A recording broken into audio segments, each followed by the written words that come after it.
इस वेले पूरे वर्ल्ड दे विच उस नौजवान का नाम है भाई जगजीत सिंह के नाम से जानिया जाता।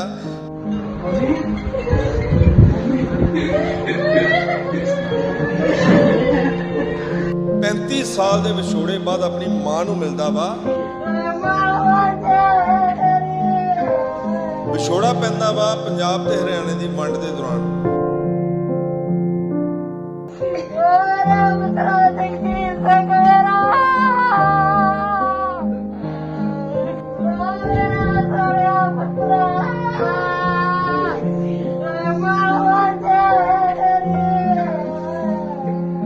मेरे ਜਿਹੜੇ फादर साहब ਆ ਉਹਨਾਂ ਦੀ ਐਕਸੀਡੈਂਟ ਕਰਕੇ ਮੌਤ ਹੋ ਜਾਂਦੀ। ਮੈਂ ਉਦੋਂ 6 ਮਹੀਨਿਆਂ ਦਾ ਸੀ। ਮੇਰੀ ਮਾਂ ਜਿਹੜੀ ਹੈ ਉਹ ਮੈਨੂੰ ਪਾਲਦੀ ਹੈ ਸਾਲ 2 ਸਾਲ 3 ਸਾਲ ਸ਼ਾਇਦ, ਜਿਸ ਚੀਜ਼ ਦਾ ਮੈਨੂੰ ਕੁਝ ਨਹੀਂ ਪਤਾ ਜਿਹੜਾ ਮੈਨੂੰ ਦੱਸਿਆ ਗਿਆ। ਮੇਰੇ ਨਾਨਕਾ ਪਰਿਵਾਰ ਤੇ ਮੇਰਾ ਦਾਦਕਾ ਪਰਿਵਾਰ ਉਹਨਾਂ ਦੀ ਆਪਸ ਦੇ ਵਿੱਚ ਪਤਾ ਨਹੀਂ ਕੀ ਗੱਲ ਹੋਈ ਆ, ਕੀ ਸਮਝੌਤਾ ਹੋਇਆ ਸੀਗਾ, ਤਾਂ ਜਿਸ ਕਾਰਨ ਕਰਕੇ ਮੇਰੀ ਮਾਂ ਮੈਨੂੰ ਛੱਡਣਾ ਨਹੀਂ ਸੀ ਚਾਹੁੰਦੀ। ਪਰ ਹਾਲਾਤਾਂ ਨੂੰ ਦੇਖਦਿਆਂ ਹੋਇਆਂ ਮੇਰੀ ਮਾਂ ਨਾਲੋਂ ਮੈਨੂੰ ਜਿਹੜਾ ਵਿਛੋੜਿਆ ਗਿਆ, ਦੂਰ ਕੀਤਾ ਗਿਆ।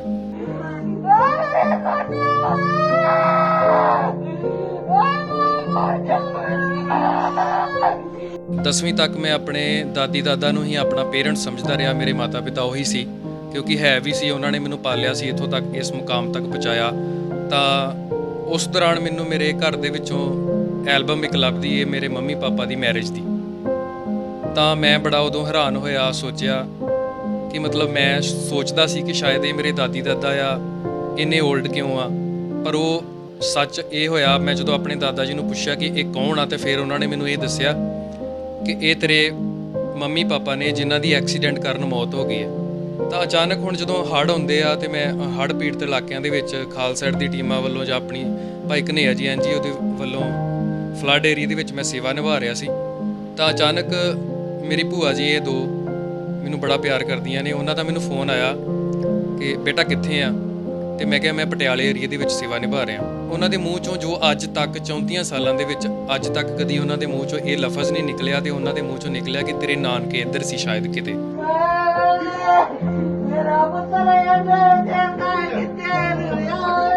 ਤਾਂ ਮੇਰੀ ਗੱਡੀ ਦੇ ਅੱਗੋਂ ਇੱਕ ਬਜ਼ੁਰਗ ਔਰਤ ਲੰਘੇ ਆ, ਤੇ ਮੈਂ ਆਪਣੀ ਫਰੈਂਡ ਨੂੰ ਕਿਹਾ, ਮੈਂ ਕਿਹਾ ਹੋ ਸਕਦਾ ਮੇਰੀ ਨਾਨੀ ਹੋਵੇ ਉਹ। ਤਾਂ ਉਹੀ ਗੱਲ ਹੋਈ, ਜਦੋਂ ਮੈਂ ਘਰ ਪਹੁੰਚਿਆ, ਦਰਵਾਜ਼ਾ ਖੜਕਾਇਆ, ਉਹੀ ਬਜ਼ੁਰਗ ਔਰਤ ਬਾਹਰ ਨਿਕਲੇ ਜਿਨ੍ਹਾਂ ਨੂੰ ਮੈਂ ਕਿਹਾ ਸੀ ਮੇਰੇ ਨਾਨੀ ਹੋਣਗੇ। ਤਾਂ ਮੈਂ ਉਹਨਾਂ ਨੂੰ ਸਤਿ ਸ਼੍ਰੀ ਅਕਾਲ ਬੁਲਾਈ, ਮੈਂ ਕਿਹਾ ਤੁਹਾਨੂੰ ਮਿਲਣਾ ਆ। ਉਹਨਾਂ ਨੇ ਅੰਦਰ ਬਿਠਾਇਆ, ਉਹ ਪਾਣੀ ਲੈ ਕੇ ਆਏ, ਤੇ ਮੈਨੂੰ ਉਹਨਾਂ ਨੇ ਪਹਿਲਾ ਲਫ਼ਜ਼ ਕਿਹਾ ਕਿ ਮੈਂ ਤੈਨੂੰ ਸ਼ਾਇਦ ਦੇਖਿਆ ਕਿਤੇ।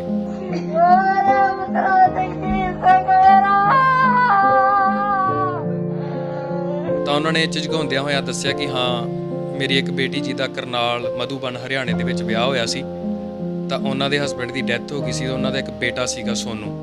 ਤੇ ਉਦੋਂ ਫਿਰ ਮੈਂ ਖੜਾ ਹੋ ਕੇ ਆਪਣੀ ਨਾਨੀ ਦੇ ਅੱਗੇ ਖੜਾ ਹੋਇਆ ਕਿ ਉਹ ਬਦਨਸੀਬ ਸੋਨੂ ਤੁਹਾਡੇ ਸਾਹਮਣੇ ਖੜਾ ਆ।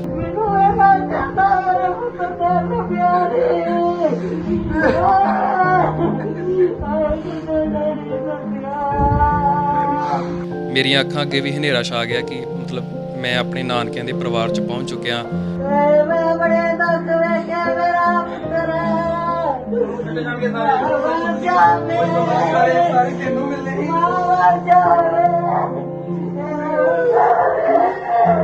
ਲੋਕਾਂ ਦੀਆਂ ਮਾਵਾਂ ਚੁੱਕੋ ਕਰਦੇ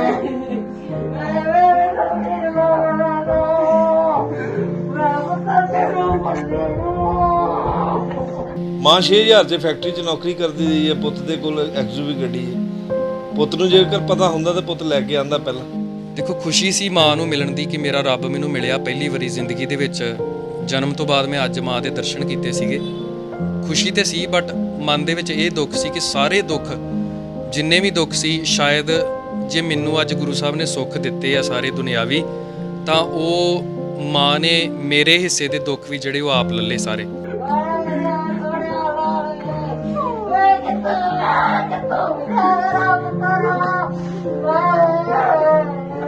ਪੋਜੀਸ਼ਨ ਇਹੋ ਜਿਹੀ ਬਣ ਗਈ ਸੀ, ਵੈਂਟੀਲੇਟਰ ਤੇ ਵੀ ਚਲੇ ਗਈ ਮਾਂ, ਪਰ ਸਵਾਸ ਨਹੀਂ ਗਏ।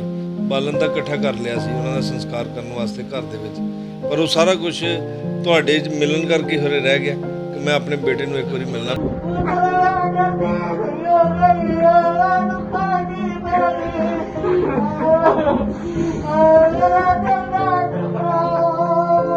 ਬੜੀ ਵਾਰੀ ਮੌਤ ਦੇ ਮੂੰਹ ਚੋਂ ਮੇਰੀ ਮਾਂ ਜਿਹੜੀ ਉਹ ਬਚ ਕੇ ਆਉਂਦੀ ਰਹੀ ਆ।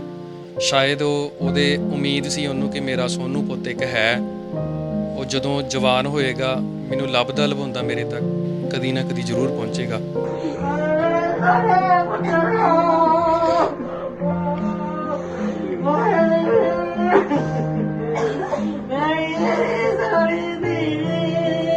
ਉਹ ਰੋਜ਼ ਮੈਨੂੰ ਮਿਹਣਦੀ ਸੀ ਕਿ ਮੇਰਾ ਪੁੱਤ ਕਿੱਡਾ ਵੱਡਾ ਜਵਾਨ ਹੋ ਗਿਆ ਹੋਏਗਾ। ਉਹ ਭੁੱਲੀ ਨਹੀਂ ਸੀ ਮੈਨੂੰ, ਪਰ ਮਾਂ ਕਦੀ ਵੀ ਆਪਣੇ ਪੁੱਤ ਨੂੰ ਨਹੀਂ ਭੁੱਲਦੀ।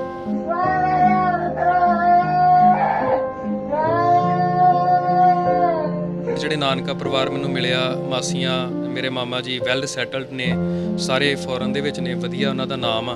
ਔਰ ਮੇਰੀ ਮਾਂ ਦੀ ਟੇਕ ਕੇਅਰ ਉਹ ਹੁਣ ਤੱਕ ਕਰਦੇ ਆ ਰਹੇ ਨੇ। ਬਟ ਮੇਰੀ ਮਾਂ ਨੇ ਦੱਸਿਆ ਕਿ ਮੈਂ ਕਦੀ ਵੀ ਕਿਸੇ ਤੇ ਡਿਪੈਂਡ ਨਹੀਂ ਰਹੀ। ਆਪਣੇ ਆਪ ਤੇ ਵਾਕਰ ਦੇ ਨਾਲ ਐਕਸੀਡੈਂਟ, ਲੱਤ ਟੁੱਟੀ ਹੋਣ ਦੇ ਬਾਵਜੂਦ ਵੀ 6000 ਰੁਪਏ ਤੇ ਨੌਕਰੀ ਉਹ ਕਰਦੀ ਰਹੀ ਮਾਂ ਮੇਰੀ।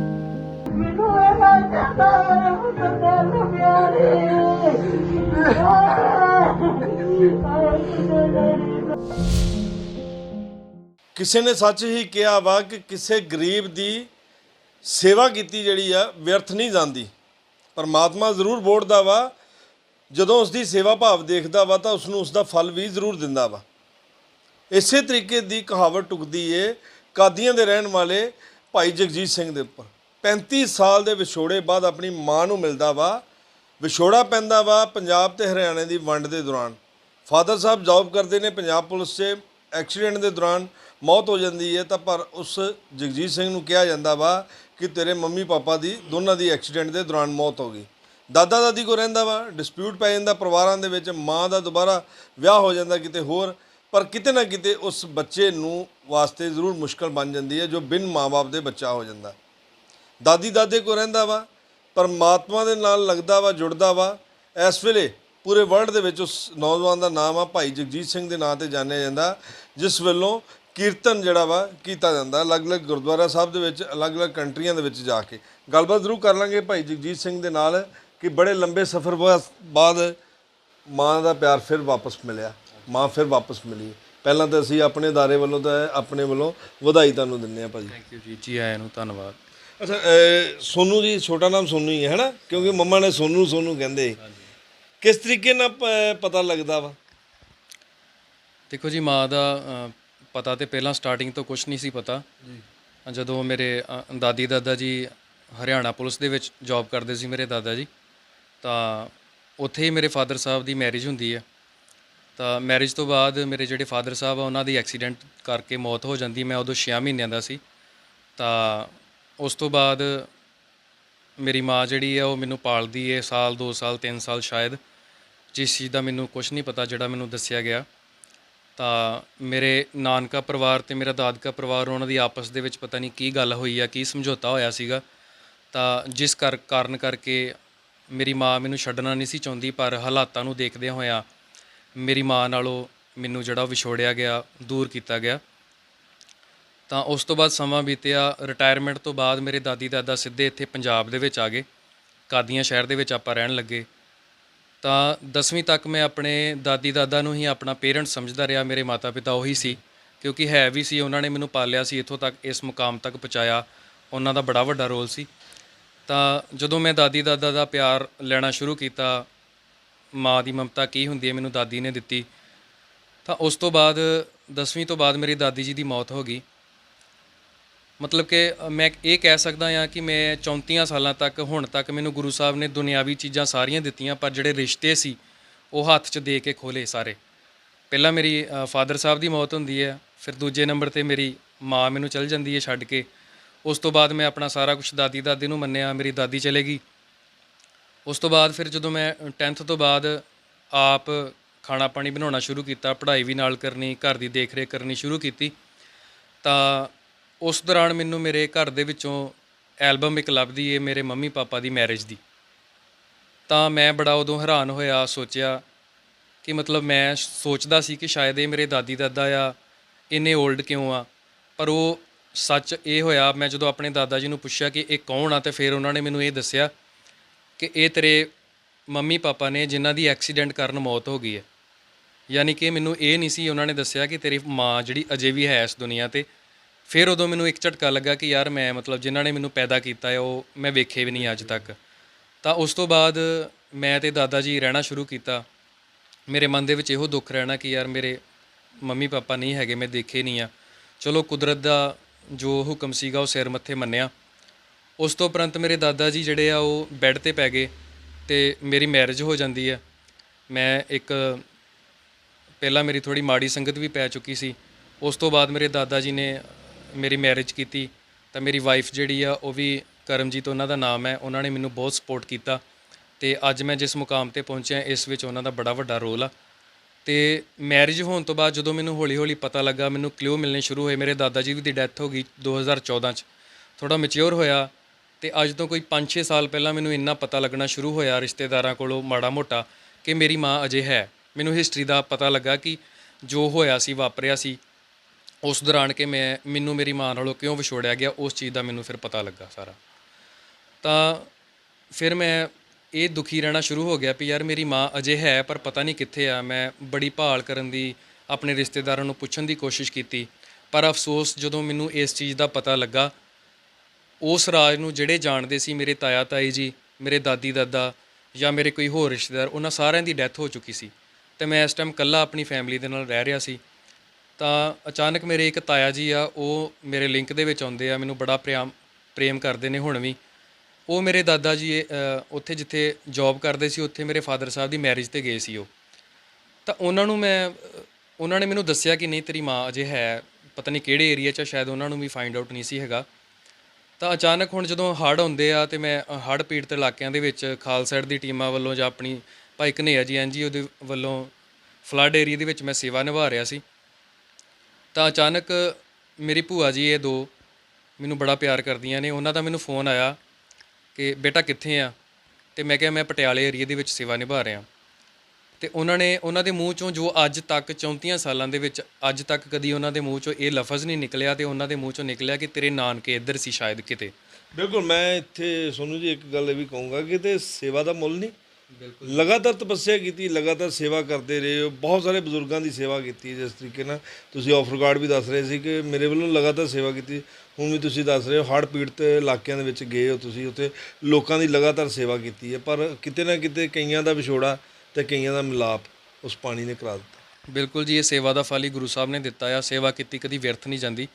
ਇਸ ਵਿਸ਼ੇ ਵਾਸਤੇ ਵੀ ਆਪਾਂ ਬਾਅਦ 'ਚ ਗੱਲ ਕਰਾਂਗੇ। ਤਾਂ ਉਸ ਤੋਂ ਬਾਅਦ ਜਦੋਂ ਮੈਨੂੰ ਭੂਆ ਜੀ ਦਾ ਫੋਨ ਆਉਂਦਾ ਕਿ ਤੇਰੇ ਨਾਨਕੇ ਇੱਧਰ ਸੀ, ਤਾਂ ਮੇਰੇ ਨਾਲ ਮੇਰੀ ਫਰੈਂਡ ਸੀਗੀ, 2-3 ਹੋਰ ਫਰੈਂਡ ਸੀ। ਤਾਂ ਉਹਨਾਂ ਨੇ ਕਿਹਾ ਕਿ ਕੀ ਹੋਇਆ ਭਾਜੀ, ਸੈਡ ਕਿਉਂ ਹੋ ਗਏ ਹੋ? ਤੇ ਮੈਂ ਕਿਹਾ ਮੇਰੀ ਭੂਆ ਕਹਿ ਰਹੇ ਆ ਕਿ ਮੇਰੇ ਨਾਨਕੇ ਇੱਧਰ ਆ ਸ਼ਾਇਦ ਕਿਤੇ। ਤਾਂ ਉਹਨਾਂ ਨੂੰ ਮੈਂ ਆਪਣੀ ਸਟੋਰੀ ਦੱਸੀ ਤੇ ਉਹ ਉਸੇ ਟਾਈਮ ਕੰਮ ਛੱਡ ਕੇ ਕਹਿੰਦੇ ਕਿ ਆਪਾਂ ਉਹ ਪਿੰਡ ਦਾ ਨਾਮ ਪੁੱਛੋ। ਤੇ ਪਿੰਡ ਦਾ ਨਾਮ ਭੂਆ ਜੀ ਨੇ ਦੱਸਿਆ ਕਿ ਸ਼ਾਇਦ ਬੋਹੜਪੁਰ ਸੀਗਾ। ਤਾਂ ਉਹਨਾਂ ਨੂੰ ਉਹ ਪਿੰਡ ਦਾ ਪਤਾ ਸੀ, ਜਿੱਥੇ ਆਪਾਂ ਰੁਕੇ ਸੀ ਉੱਥੋਂ ਕੋਈ 10 ਕਿਲੋਮੀਟਰ ਦੀ ਦੂਰੀ 'ਤੇ ਉਹ ਪਿੰਡ ਸੀ। ਤਾਂ ਮੈਂ ਖੁਸ਼ ਵੀ ਬਹੁਤ ਹੋਇਆ ਕਿ ਸ਼ਾਇਦ ਆਪਾਂ ਉਹ ਘਰ ਲੱਭ ਲਿਆ ਮੇਰੇ ਨਾਨਕਿਆਂ ਦਾ। ਤਾਂ ਆਪਾਂ ਉਸ ਬੋਹੜਪੁਰ ਪਿੰਡ ਦੇ ਵਿੱਚ ਜਿਹੜਾ ਉਹ ਆਪਣੇ ਨਾਨਕੇ ਲੱਭਣ ਵਾਸਤੇ ਪਹੁੰਚ ਗਏ। ਤਾਂ ਉਸ ਤੋਂ ਬਾਅਦ ਕਿਉਂਕਿ ਪਤਾ ਨਹੀਂ ਸੀ ਕੋਈ ਨਾਮ ਦਾ, ਮੇਰੇ ਨਾਨੇ ਨਾਨੀ ਦਾ ਕੋਈ ਨਾਂ ਨਹੀਂ ਪਤਾ, ਮੇਰੇ ਕੋਲ ਕੁਛ ਉਹਨਾਂ ਦਾ ਹੈ ਨਹੀਂ ਸੀ ਕਿ ਜਿਸ ਨਾਲ ਮੈਂ ਉਹਨਾਂ ਨੂੰ ਸਰਚ ਕਰ ਸਕਾਂ। ਤਾਂ ਮੈਂ ਆਪਣੇ ਤਾਇਆ ਜੀ ਨੂੰ ਪੁੱਛਿਆ ਕਿ ਮੈਂ ਉੱਥੇ ਆ ਚੁੱਕਿਆ ਹਾਂ, ਮੈਨੂੰ ਕਿਰਪਾ ਕਰਕੇ ਕੋਈ ਨਾ ਕੋਈ ਕਲਿਊ, ਕੋਈ ਹਿੰਟ ਦੇ ਦਿਓ, ਕੋਈ ਪਛਾਣ ਦੱਸੋ ਜਿਹਦੇ ਨਾਲ ਮੈਂ ਆਪਣਾ ਘਰ ਉਹ ਲੱਭ ਸਕਾਂ ਨਾਨਕਿਆਂ ਦਾ। ਤਾਂ ਮੇਰੇ ਤਾਇਆ ਜੀ ਨੇ ਦੱਸਿਆ ਕਿ ਮੈਨੂੰ ਹੋਰ ਨਾਂ ਤਾਂ ਕੋਈ ਪਤਾ ਨਹੀਂ ਆ, ਸਿਰਫ ਇੰਨਾ ਪਤਾ ਹੈ ਕਿ ਤੇਰੇ ਜਿਹੜੇ ਨਾਨਾ ਜੀ ਸੀ ਉਹਨਾਂ ਨੂੰ ਮੈਂ ਦੇਖਿਆ ਸੀ, ਉਹਨਾਂ ਦੀ ਪੈਰਾਲਾਈਜ਼ ਦੇ ਨਾਲ ਮੂੰਹ ਜਿਹੜਾ ਉਹ ਵਿੰਗਾ ਹੋ ਗਿਆ ਸੀ ਬਿਮਾਰੀ ਨਾਲ। ਤਾਂ ਮੇਰੇ ਵਾਸਤੇ ਉਹ ਕਾਫੀ ਇੱਕ ਵੱਡਾ ਕਲਿਊ ਸੀਗਾ।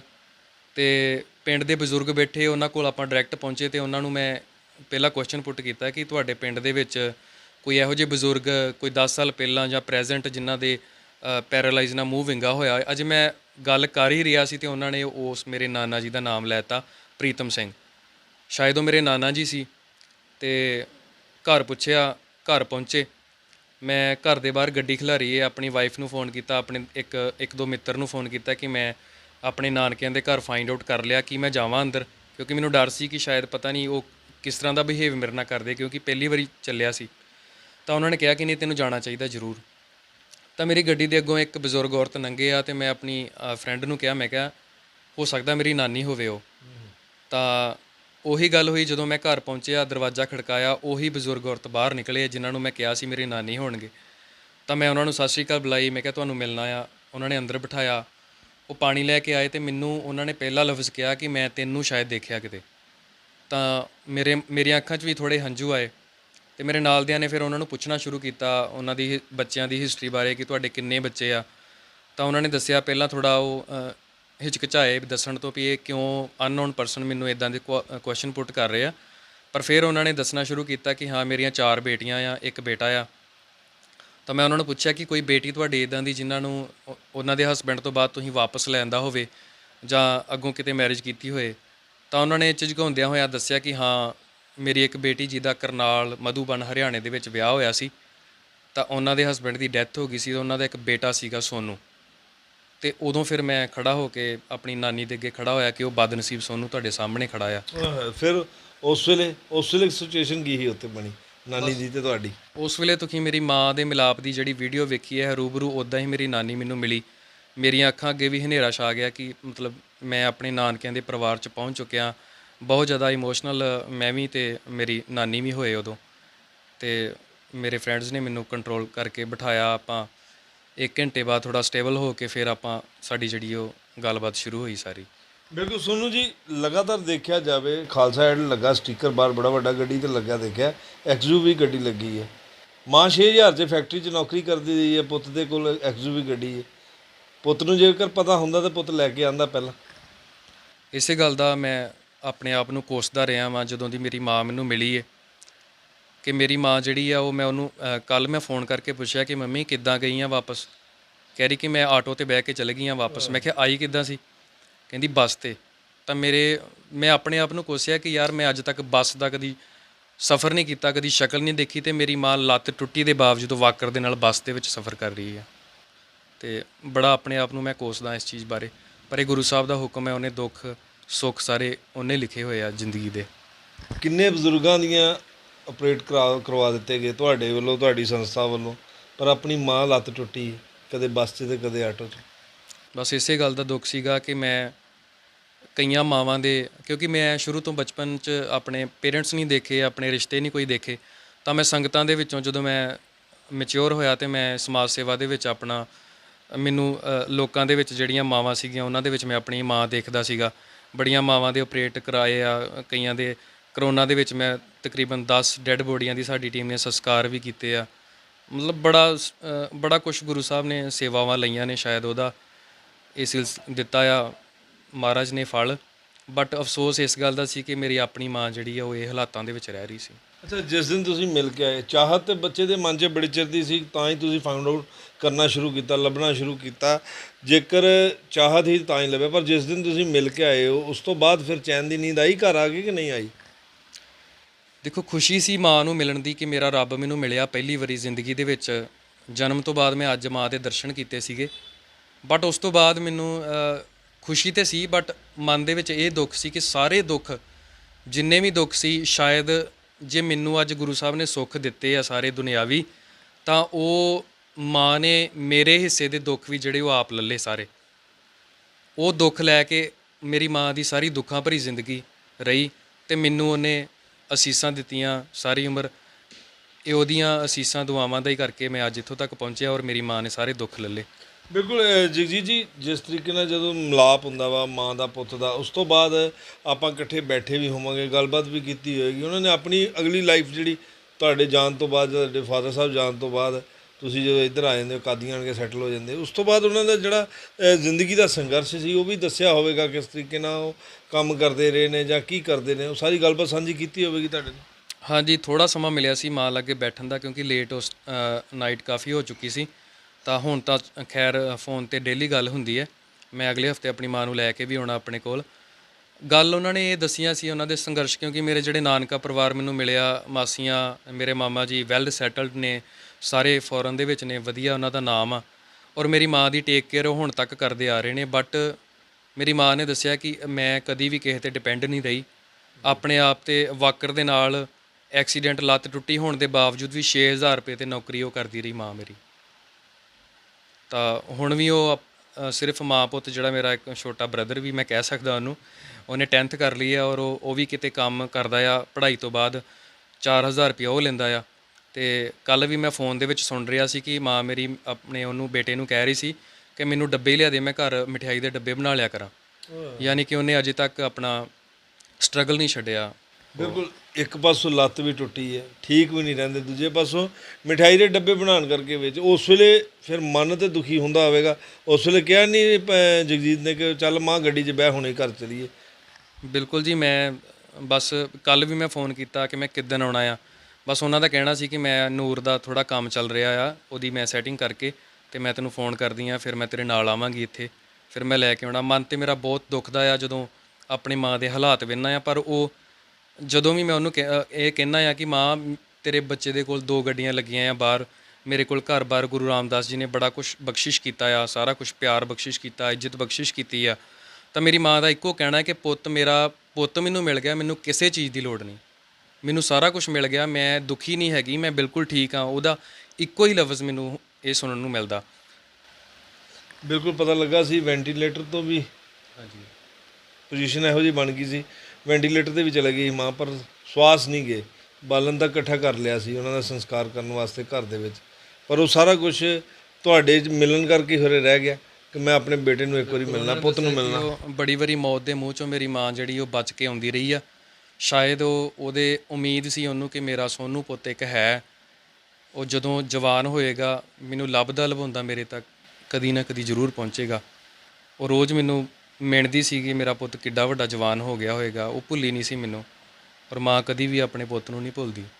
ਬਿਲਕੁਲ ਜਗਜੀਤ, ਕਦੇ ਨਾ ਕਦੇ ਕਿਸਮਤ ਨੂੰ ਵੀ ਕਿਤੇ ਕੋਸਦੇ ਹੋਵੋਗੇ ਤੁਸੀਂ, ਤਾਂ ਚਲੋ ਜਿਹੜਾ ਕੋਸਣਾ, ਪਰ ਉਸ ਮਾਂ ਦੇ ਕਰਮ ਕਿੱਦਾਂ ਦੇ ਲਿਖੇ ਆ ਪਰਮਾਤਮਾ ਨੇ। ਪਹਿਲਾਂ ਘਰ ਵਾਲਾ ਚਲਾ ਜਾਂਦਾ, ਉਸ ਦੀ ਮੌਤ ਹੋ ਜਾਂਦੀ ਐਕਸੀਡੈਂਟ ਦੇ ਦੌਰਾਨ, ਬਾਅਦ ਜਿਸ ਘਰ 'ਚ ਜਾਂਦੀ ਹੈ ਉੱਥੇ ਵੀ ਸੁੱਖ ਨਹੀਂ ਮਿਲਦਾ।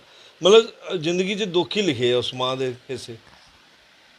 ਇਸ ਬਾਰੇ ਗੁਰੂ ਸਾਹਿਬ ਵੀ ਪ੍ਰਤੱਖ ਕਰ ਸਕਦੇ ਨੇ ਇਸ ਚੀਜ਼ ਨੂੰ। ਸਾਡੇ ਕਰਮਾਂ ਦੇ ਲੈਣੇ ਦੇਣੇ ਜੋ ਵੀ ਆ ਉਹ ਗੁਰੂ ਸਾਹਿਬ ਬੈਠ ਕੇ ਲਿਖਦੇ ਨੇ। ਮੈਨੂੰ ਪਰਮਾਤਮਾ ਨਾਲ ਕੋਈ ਸ਼ਿਕਾਇਤ ਨਹੀਂ ਆ। ਗੁਰੂ ਰਾਮਦਾਸ ਮਹਾਰਾਜ ਨੇ ਜੋ ਵੀ ਕੀਤਾ ਉਹ ਚੰਗੇ ਵਾਸਤੇ ਕੀਤਾ। ਦੇਖੋ, ਮੈਂ ਇੱਕ ਬੜੀ ਵੱਡੀ ਗੱਲ ਕਹਿਣੀ ਚਾਹੁੰਦਾ ਆ ਕਿ ਮੈਨੂੰ ਮੇਰੀ ਮਾਂ ਮਿਲੀ ਦੀ ਬੜੀ ਖੁਸ਼ੀ ਆ, ਔਰ ਦੁੱਖ ਇਸ ਗੱਲ ਦਾ ਵੀ ਆ ਕਿ ਮੇਰੀ ਮਾਂ ਨਾਲੋਂ ਮੈਨੂੰ ਕਿਉਂ ਵਿਛੋੜਿਆ ਗਿਆ। ਬਟ ਆਪਾਂ ਇੱਥੇ ਰੁਕ ਕੇ ਇਹ ਸੋਚੀਏ ਜ਼ਰਾ ਕਿ ਜੇ ਅੱਜ ਮੈਂ ਆਪਣੀ ਮਾਂ ਦੇ ਕੋਲ ਹੁੰਦਾ ਜੀ, ਮਤਲਬ ਮੈਂ ਉਹ ਨਹੀਂ ਕਹਿ ਰਿਹਾ ਕਿ ਮੈਨੂੰ ਮਾਂ ਨੂੰ ਵਿਛੋੜਿਆ ਗਿਆ ਤੇ ਮੈਂ ਚੰਗਾ ਹੋ ਗਿਆ, ਬਟ ਤੁਸੀਂ ਇਹ ਸੋਚੀਏ, ਆਪਾਂ ਜਰਾ ਕਿ ਇਮੇਜਿਨ ਕਰਕੇ ਦੇਖੀਏ ਕਿ ਹੋ ਸਕਦਾ ਅੱਜ ਮੈਂ ਭਾਈ ਜਗਜੀਤ ਸਿੰਘ ਨਾ ਹੁੰਦਾ, ਮੇਰੀ ਲਾਈਫ ਕੋਈ ਹੋਰ ਹੁੰਦੀ। ਮੈਂ ਇਸ ਪਾਸੇ ਇਹ ਕਹਿਣਾ ਚਾਹੁੰਦਾ ਵੀ ਉਹ ਪਰਮਾਤਮਾ ਜੋ ਕਰਦਾ ਆ ਉਹ ਸਹੀ ਕਰਦਾ, ਉਹਨੇ ਜੋ ਵੀ ਕੀਤਾ ਸਹੀ ਕੀਤਾ। ਮੈਂ ਆਪਣੀ ਕਿਸਮਤ ਨੂੰ ਕਿਸੇ ਨੂੰ ਨਹੀਂ ਕੋਸਦਾ। ਬਿਲਕੁਲ ਜੀ, ਭਾਈ ਜਗਜੀਤ ਸਿੰਘ ਹੈ ਜਿਸ ਦੇ ਨਾਲ ਅਸੀਂ ਗੱਲਬਾਤ ਕੀਤੀ, ਜਿਨ੍ਹਾਂ ਨੇ ਦੱਸਿਆ, ਜਿਨ੍ਹਾਂ ਦੀ ਸਭ ਤੋਂ ਪਹਿਲਾਂ ਮੈਂ ਆਪਣੇ ਦਰਸ਼ਕਾਂ ਨੂੰ ਇੱਕ ਚੀਜ਼ ਦੱਸਦਾ ਕਿ 35 ਸਾਲ ਦੇ ਬਾਅਦ ਆਪਣੀ ਮਾਂ ਨੂੰ ਮਿਲਦੇ ਨੇ, ਸੋਸ਼ਲ ਮੀਡੀਆ 'ਤੇ ਵੀਡੀਓ ਪਾਉਂਦੇ ਨੇ, ਜਦ ਮਾਂ ਨੂੰ ਮਿਲਣ ਜਾਂਦੇ ਨੇ ਉਸ ਵੇਲੇ ਦੀਆਂ ਤਸਵੀਰਾਂ ਵੀ ਜ਼ਰੂਰ ਨਾਲ ਦੀ ਨਾਲ ਸਾਂਝੀਆਂ ਕਰਾਂਗੇ। ਕਿਸ ਤਰੀਕੇ ਦੇ ਨਾਲ ਉਹ ਭਾਵੁਕ ਪਲ ਸੀ ਜਦੋਂ ਆਪਣੀ ਮਾਂ ਨੂੰ ਮਿਲਦੇ, ਪਹਿਲੀ ਵਾਰ ਇੱਕ ਪੁੱਤ ਮਿਲਦਾ ਵਾ। ਹੁਣ ਉਹਨਾਂ ਵੱਲੋਂ ਕਿਹਾ ਗਿਆ ਕਿ ਮੈਂ ਜਲਦੀ ਤੋਂ ਜਲਦੀ ਕੋਸ਼ਿਸ਼ ਕਰ ਰਿਹਾ ਕਿ ਆਪਣੀ ਮਾਂ ਨੂੰ ਆਪਣੇ ਕੋਲ ਲੈ ਕੇ ਆਵਾਂ, ਕਿਉਂਕਿ ਘਰ ਦੇ ਬਾਹਰ 2-2 ਗੱਡੀਆਂ ਖਲੋਤੀਆਂ ਵਾ, ਤਾਂ ਮਾਂ ਮੇਰੀ ਨੌਕਰੀਆਂ ਕਰਦੇ ਆ। 6000 ਰੁਪਏ 'ਚ ਕਿਸੇ ਫੈਕਟਰੀ 'ਚ ਕੰਮ ਕਰਦੇ ਸੀ, ਲੱਤ ਤੋਂ ਕੰਮ ਨਹੀਂ ਕਰਦਾ, ਪਰ ਫਿਰ ਵੀ ਅੱਜ ਵੀ ਕਹਿ ਰਹੀ ਆ ਕਿ ਮੈਨੂੰ ਘਰ ਬੈਠੇ ਥੋੜ੍ਹਾ ਜਿਹਾ ਬਹੁਤਾ ਕੰਮ ਮਿਲ ਜੇ ਜਿਹੜਾ ਮੈਂ ਘਰ ਕਰ ਲਾਂ, ਆਪਣਾ ਜਿਹੜਾ ਦੂਸਰਾ ਬੱਚਾ ਵਾ ਉਸ ਦੀ ਪਰਵਰਿਸ਼ ਚੰਗੇ ਤਰੀਕੇ ਨਾਲ ਕਰ ਸਕਾਂ। ਮਾਂ ਦੀ ਮੋਹ ਮਮਤਾ ਕਿਹਾ ਜਾ ਸਕਦਾ ਕਿ ਉਸ ਦੀ ਮਮਤਾ ਵਾ, ਉਸ ਦਾ ਪਰਮਾਤਮਾ ਨੇ ਸ਼ਾਇਦ ਕਿੰਨੀ ਕੁ ਉਹਨਾਂ ਕੋਲ ਸੇਵਾ ਲੈਣੀ ਸੀ ਜਾਂ ਕਿੰਨੀ ਕੁ ਤਪੱਸਿਆ ਉਸ ਮਾਂ ਦੀ ਕਰਾਣੀ ਸੀ। ਅੱਜ ਉਸ ਤਪੱਸਿਆ ਦਾ ਉਸ ਪੁੱਤ ਨੂੰ ਵੀ ਫਲ ਮਿਲਿਆ, ਉਸ ਪੁੱਤ ਨੂੰ ਉਸ ਸੇਵਾ ਦਾ ਫਲ ਮਿਲਿਆ ਜਿਹੜਾ ਲਗਾਤਾਰ ਉਸ ਵੱਲੋਂ ਸੇਵਾ ਨਿਭਾਈ ਜਾ ਰਹੀ ਸੀ। ਕੈਮਰਾਮੈਨ ਬੰਟੀ ਦੇ ਨਾਲ ਜਤਿੰਦਰ ਕੁੰਡਰ, ਡੇਲੀ ਪੋਸਟ ਪੰਜਾਬੀ, ਗੁਰਦਾਸਪੁਰ, ਬਟਾਲਾ।